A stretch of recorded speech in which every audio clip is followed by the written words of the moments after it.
Buenas noches, un gusto estar con ustedes nuevamente. El capítulo que vamos a ver el día de hoy es conceptos básicos de la hidrología fluvial. Como ya me conocen, soy la ingeniera Ingrid Cecilia Barreto Gutiérrez. Hidrología de ríos y corrientes naturales. Los principales factores que actúan en la generación de los caudales sólidos y líquidos que llegan a los cauces naturales y son transportados por ellos están relacionados con las características de la lluvia y de la cuenca, la erosión pluvial y la dinámica de los cauces. Existen tres tipos de características de la hidrología de ríos y corrientes naturales. Entre ellos son características de la lluvia, características de la cuenca, erosión pluvial. ¿Cuáles son las características de la lluvia? Las características son intensidad, duración, frecuencia y distribución temporal. Las características de una cuenca son la morfometría, donde tiene que verse el área, longitud, pendiente, elevación media, entre otras cosas. También tenemos la capacidad de almacenamiento, donde se tiene que ver el concentrado en depósitos puntuales o distribuido sobre el área. Y tenemos la clase y el uso del suelo. Dentro de la erosión fluvial, nosotros podemos ver la magnitud de la erosión fluvial depende del régimen de lluvias y de la geomorfología de la olla vertiente. La erosión se cuantifica por medio de parámetro denominado pérdida de suelo. Esta pérdida de suelo representa un potencial medio de erosión anual y se expresa en milímetros de suelo por año.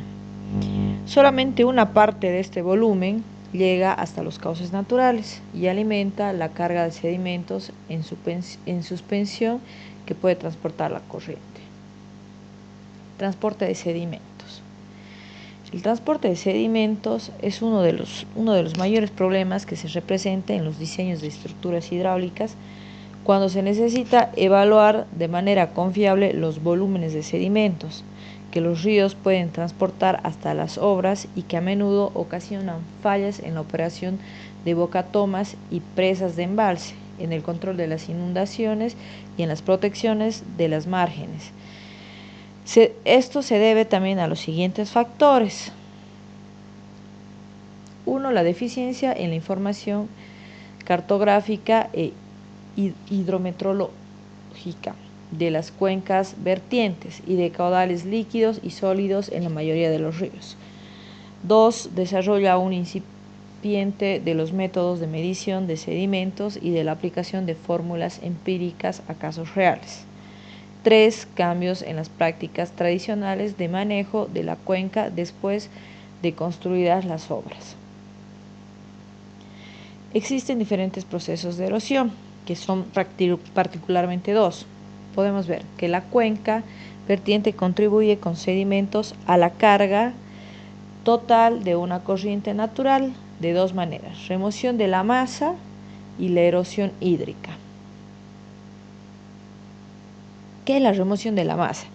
Este fenómeno está asociado con deslizamientos de grandes masas de material sólido que se han concentrado en sitios inestables. La estabilidad es causada por factores geotécnicos que tienen que ver con la pendiente de los taludes, el manejo inadecuado del suelo, la tala de árboles y el almacenamiento de agua lluvia en los suelos. Las masas de material permanecen por algún tiempo en un equilibrio precario en los sitios inestables, pero basta la presencia de un factor detonante para que se produzca un deslizamiento. ¿Qué es la remoción de masa?